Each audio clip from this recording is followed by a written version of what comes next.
All right, so here is the Battle of the Misty Vale. And this is, I'm trying out a whole new mat here for a whole new look. And this is our tropical land of fog. It's a cloud forest. So here we go. All right, so let me explain very slowly what's going to happen. Basically, we have all this fog on the table because of the cycle that we're playing in.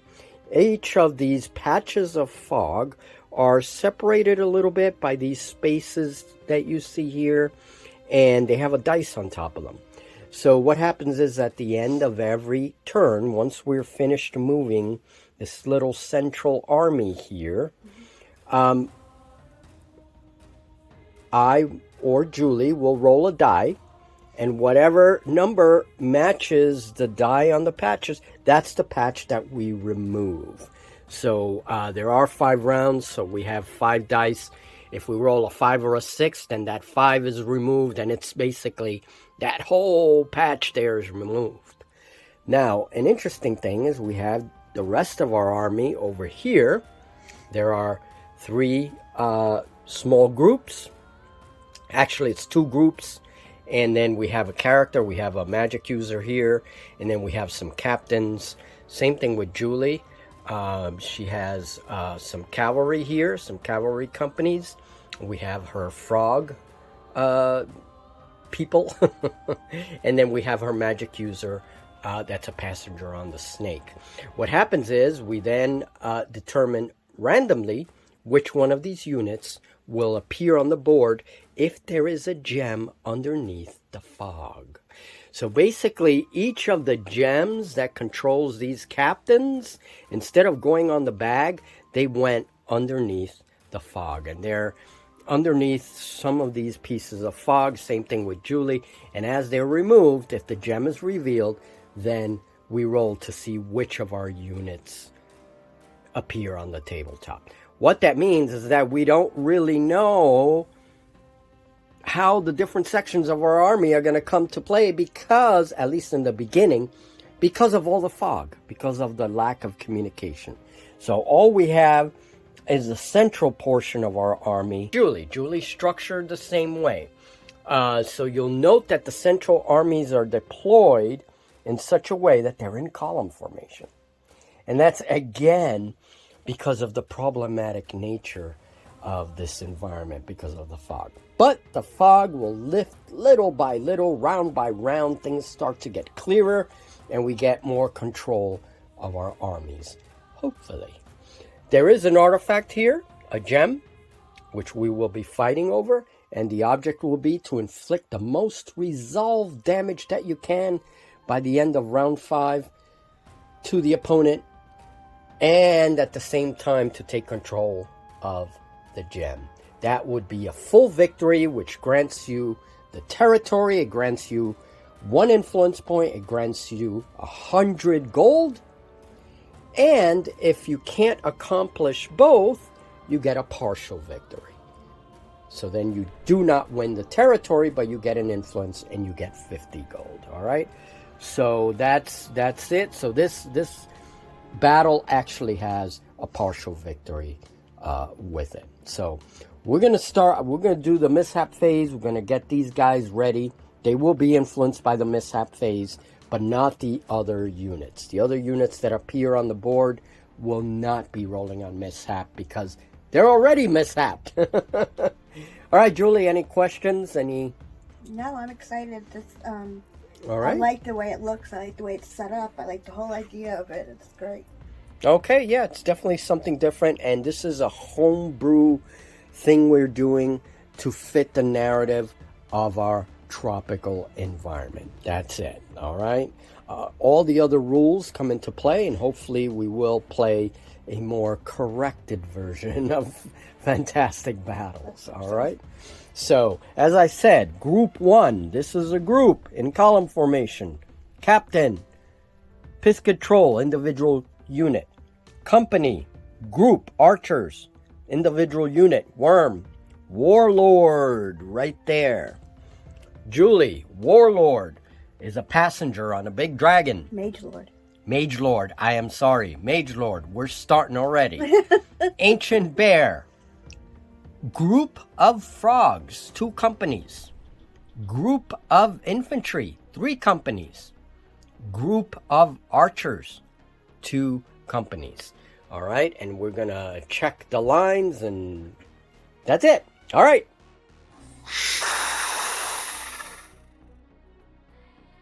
All right, Julie's rolling her first mishap. That's a 9 plus 2 is 11.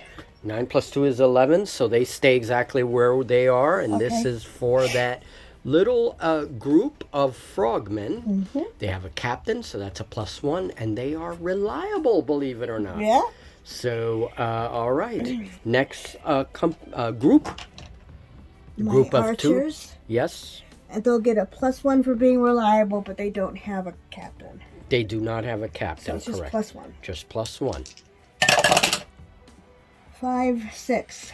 A 6, all right. And what is... late. A 6 is late. Yeah. Redeploy it, 1d3 plus 1 base width. So roll a d3 and add a base width, and they may go to the edge of the table. 3. So 1 through 2 is 1, 3. So that's 2 base widths and add 1. So 3 base widths towards the edge.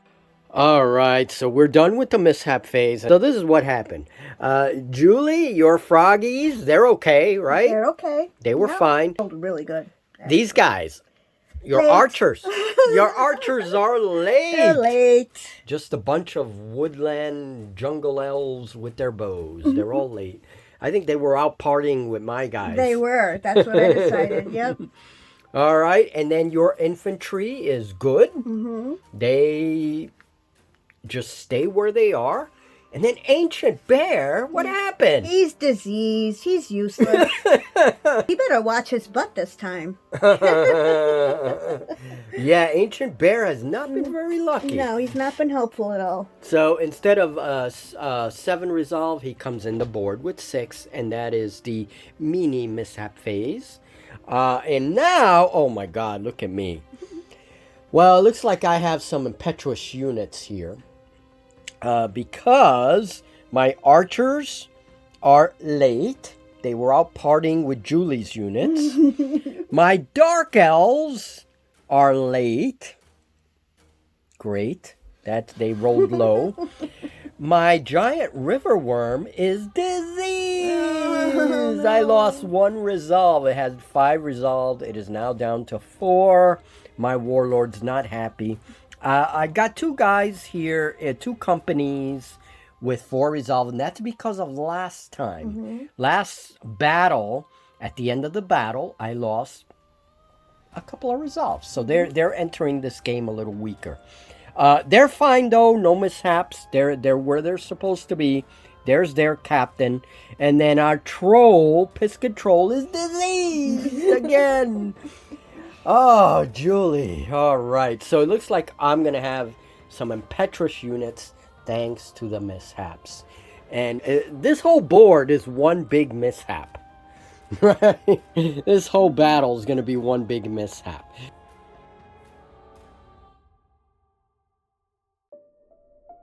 All right, so now shaking the mini bag. There's only a handful of units in here. Julie, go ahead. Reach in for the gem. Green! All right, now I have impetuous units. So the right thing to do is to give it to one of these impetuous units. Well, actually, it covers all of them. That's right. And any future impetuous units, I have to use up gems in order to take care of them. They have to be taken care of first. All right. Julie, what am I doing? You're rolling on the impetuous table. Correct. You are very correct. Thank you for reminding me about these rules. I thought maybe you were quizzing me. Yes, I'm yeah, let's leave it at that. All right, 1d6 and -1 if the unit fell back in the last action phase. It wasn't the action phase, but it was the impetuous phase. I don't think that counts. I don't think that counts. Yeah. I wouldn't count that. All right. Unreliable. No, they are reliable. So they get a +1 to this roll. Okay. So the Dark Elves get a +1 to this impetuous roll. They rolled a 6! +1 is 7.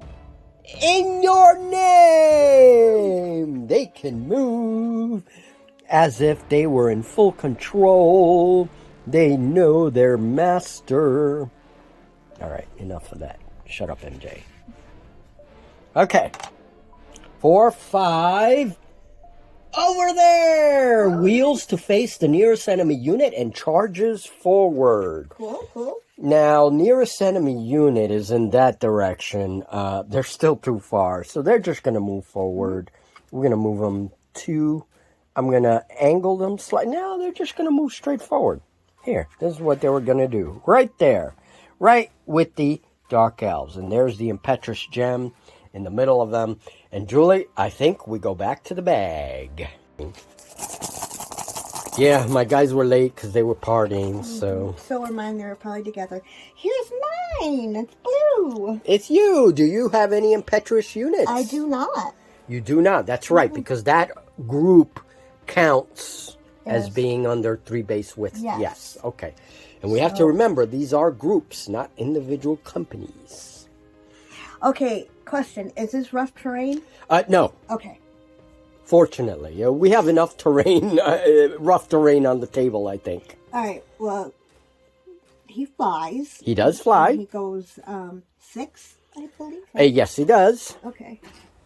And because of the Howdah, he can cast 360 degrees. He can cast to the rear if he wants to. Oh, okay. Because of the Howdah. Howdah. That is a homebrew rule. Isn't that the artifact? Yeah, you're in control of it for now. For now, well, I'm just pointing it out. Yes. Okay, so, and now he's going to cast. What is he going to cast? Take a wild guess. I don't want to know.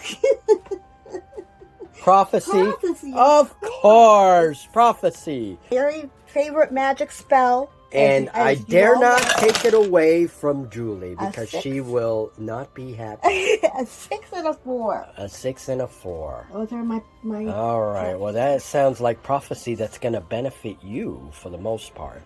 Possibly or possibly not. Possibly not. You're correct. I mean, it would benefit me, but I could still use the 4 if you needed a 5. That's right.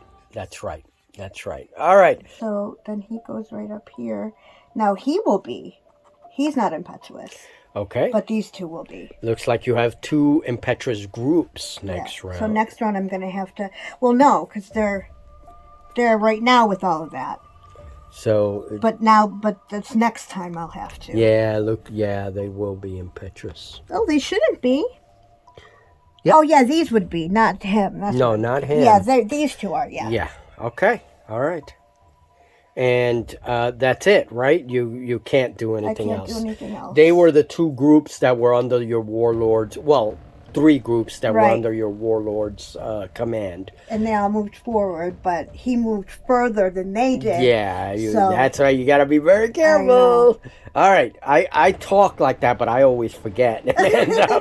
All right, round 1 is over, and we're about to eliminate a patch of fog. But first things first, these are the positions of the troops. We have archers, who were impetuous, dark elves.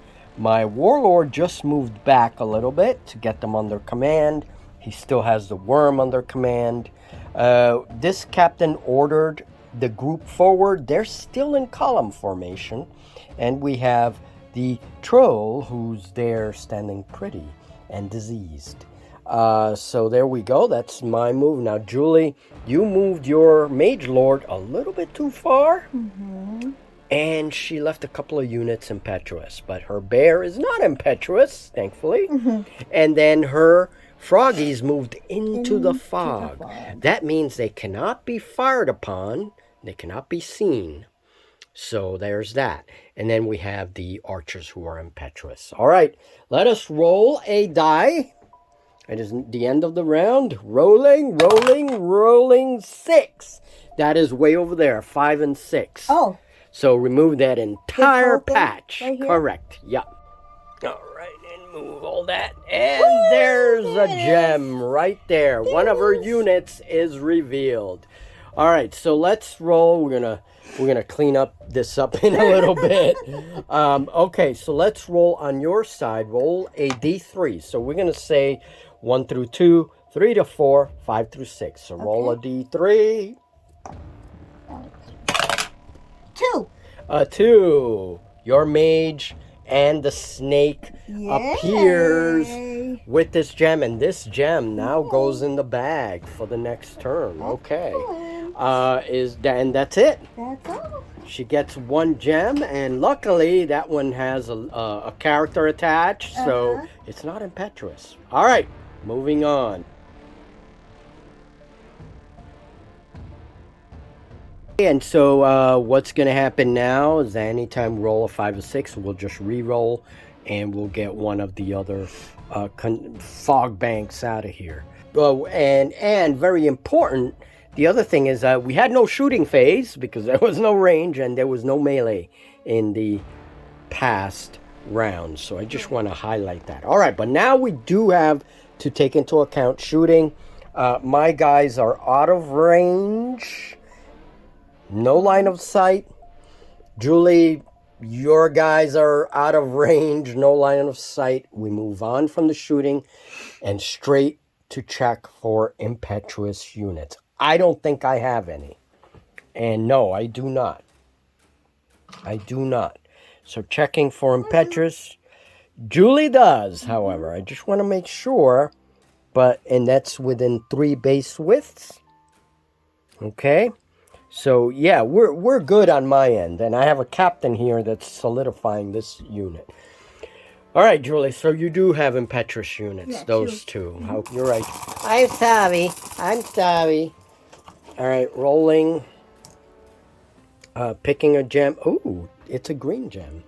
I don't have impetuous units, so I can give it to one of my leaders. You know what I'm going to do?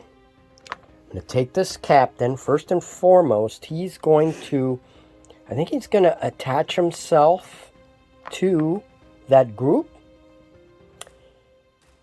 And then he's going to order the group to change formation. All right, and the group has changed formation. That's all they can do.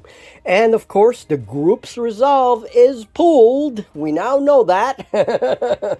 So this will be a slightly different kind of combat. We're going to be doing things correctly this time. Imagine that. Imagine that. Okay, all right. Well, that's the end of that. Let's pick another gem here. Blue. It goes to Julie. Yep, that unit gets a +1. They are reliable. 4 + 1 is 5. 5 impetuous means in your name. Excellent. You may make a controlled action. Excellent. They can see their leader and they say, no, we know what to do. Yeah. We are not impetuous. All right, so Julie's columns have moved. They are now in command range of that warlord. There's a little bit of a traffic jam, but I suspect that fog will be clearing at the end of this action phase. All right, anything else we need to do? No. Let's check for the gems. Yep. And I think this is the top of the round, almost done. And I'm going to give this to my warlord. So it goes to the warlord. All right, so the round is over. Warlord is here. Units are not impetuous. She remained within the base width command. She was lucky. Froggies are hold there because they're afraid of what's in the fog. They're not moving into the fog. So, and then we have Julie's magic user there with the snake. And my guys are slowly changing formation and trying to establish a melee front. No melee this round. Let us go straight into removing a fog. Do you want me to roll or do you want to roll it? I don't know. Julie, why don't you roll it? You have good luck. So what's going to disappear? 5. So no. 5. That's a 5 through 6, so re-roll that. Okay, so you rolled a 2. Yeah. All right. That's so here. Yeah, remove all that. Oh, good. And, okay, things are looking cleaner. And there is a gem there. Okay, so another unit is going to show up on the table. Julie's units are slowly being revealed now. You can remove that patch there. Oh, this one too? All right. So I think what we're going to do If we roll numbers, now that we have less numbers Yeah. here, if we roll a number over, we get to, let's say it's now what? 1, 3, and 4. Right. So if we roll a 5 or a 6, we get to choose which one we remove. Oh, there you go. Okay? Yeah, I like that. So when you roll number, as you get lower down the line and numbers start repeating themselves, you Yeah. get to choose That's good. I which like one that. to remove, Yep, all right? that works. So you could there's a lot of different ways to do it, but we're just going to do it like that for now. A 1. 1. So 1 through 2, 3 to 4. So we're going to make it that unit. It's the next unit down the Okay. line. All right. So you don't have to re-roll. So that unit is it, and it's her halflings. From the column formation. Column formation it is. And then this is the only other one. That's right? the captain. Right. And they're attached, as I imagine. Yes. Yes, so I they just are wondered, attached. This one here is this one. This Yes, captain. correct. Okay. All right, there it is. All right, so, oh man, the fog is revealing some bad stuff here. Units are having trouble moving through that fog. Those units that remain in the fog, they're lost. I don't know, man. All right, Julie, so you have an additional unit on the board. That's its gem. Let's put it in the bag. Okay. And let's do this.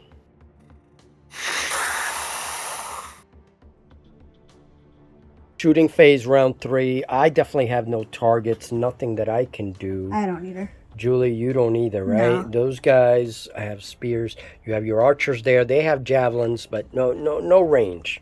All right, so shooting phase is done. Let's go to impetuous units. Let's go to our little gem bag. Yeah. Impetuous units go first. Do I have anything impetuous? No, I do not. No, I do not. My guys are all good. Your guys are all good, too. Yeah, they have a captain. All right, so no impetuous units. Let's just take out a gem. I like to do that ahead of time because we have forgotten. Yeah. All right, blue gem. It's Julie's okay. turn. So she decides on a character to put that on, and then that's it. I think I'm gonna You can put give it it on the snake. on the snake. Okay, that's your magic user. So Yeah. now if he moves, he cannot cast spells. But if he, because it is an action, so Right. you either move or you cast spells. But with the warlord, it's my main. With the warlord, it's different because he has different rules. He's a passenger. He's not a passenger. Oh, that's right. He is a passenger. Yeah. You're right. He is a passenger, so he does fall under the passenger rules. Correct. Never mind what I said. I don't know. I know that's how we were doing it last time. Yeah, no. Passengers can cast spells from there. Okay, so there's 3. So he goes up here. He doesn't have any range for. Yeah. Okay. Just making sure. Yeah, he's still very far away. Let's see what 5 base widths are.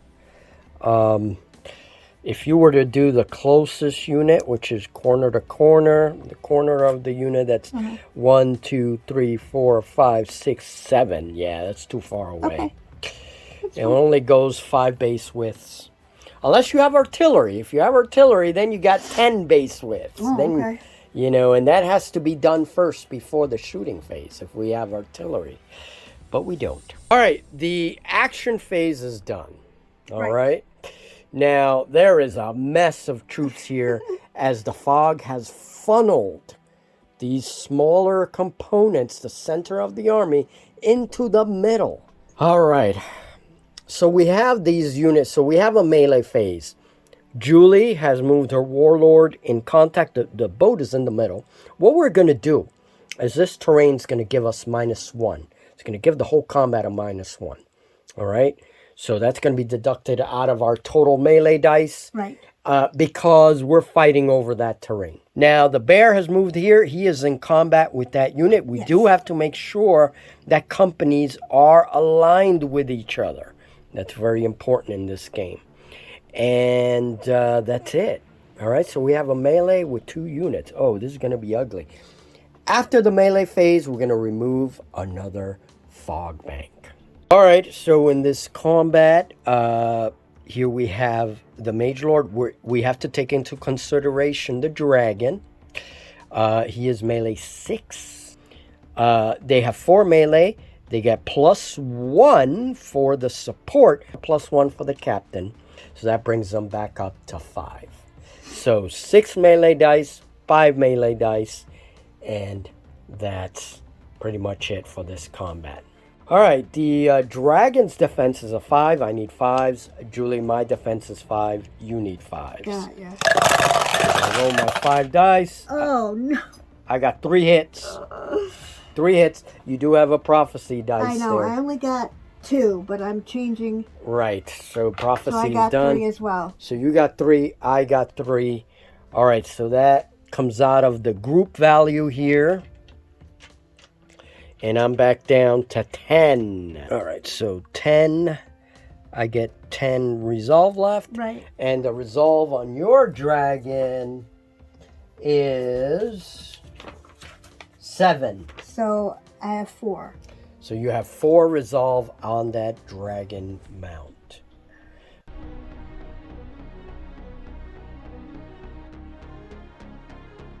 And keep a lookout for correction videos, as I will be putting correction videos for this campaign after, it's going to be a little series. So we will go over other mistakes, all right? All right, Ancient Bear is melee 6, -1 due to the canoe here. So that's 5. The company that he's in combat with is melee 4. They can't get support from this unit. They already had support. These guys supported them. Right. So they can't get support from that unit. Okay, makes sense. So that's 4 versus 5 melee. All right, let's go to the die. All right, she has 4+ defense. Oh my God! 1s and 2s. Oh no! Can I have your prophecy dice? They're all gone, actually. I got 3. You got 3. Oh no! Your defense is a 5. Correct. Right? I got nothing.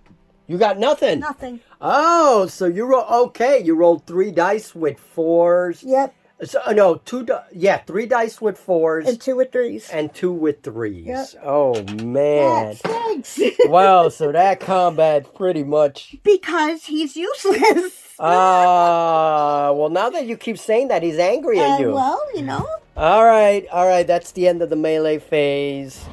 Let us remove a cloud. Julie, do you want to roll it? Do you want me to roll it? You can do it. I did it last time. A 1, so I can remove this whole cloud right here. Nice. You are correct. That removes that, and that removes this. Nothing. Oh, wait, there's a gem. There it is. Oh, there it is. There it is. It blended into the mat. Yeah, all right. So things are definitely looking a lot clearer. So 1 through 2, 3 to 4, 5 through 6. 4. The middle unit. My salamanders. All right, that ends this round. And now a column of my salamanders has been revealed as the fog disappears. And they're like, in your name. All right, round 4. We are going to play a slightly longer game. Yes. Round 5 is a little too short. We're going to go a little bit further. All right, let's see what happens.